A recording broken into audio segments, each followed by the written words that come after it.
I just saw a patient who's here for pre-op. We're going to be doing a breast augmentation breast lift for her tomorrow.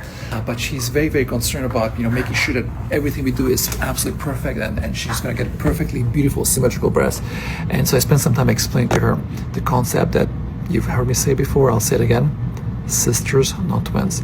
No matter how hard I try, I cannot give you perfect symmetry. She has two different breasts to start with. Her rib cage is a little bit different on one side versus the other.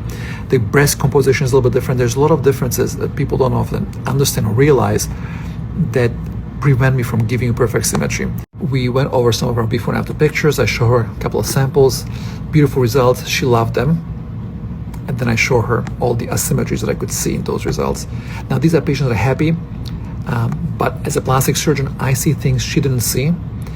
And after surgery, she is going to be her own worst critic. She's going to see all the little imperfections that nobody else is going to see.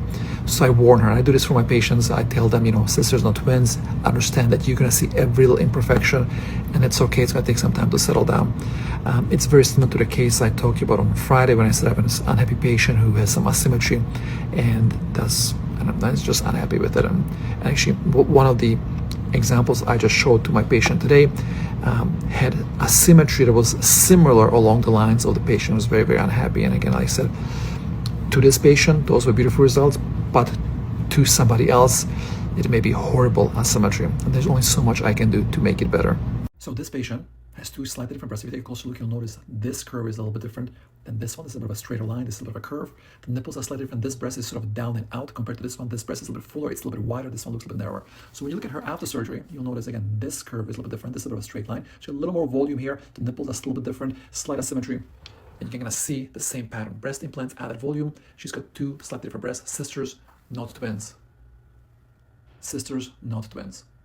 We saw this particular patient I just showed you just recently. She was at 1 year after surgery, and she said she is still in love with them. She loves her results. But how people perceive the results varies so much, because this lady loves her result. Her result is more asymmetric than the patient I mentioned last Friday who's very unhappy, wants to come for a revision.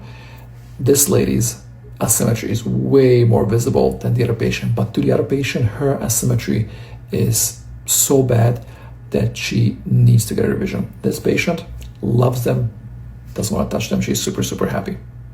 And this is why people say beauty is in the eye of the beholder, because to one patient, this is stunningly beautiful.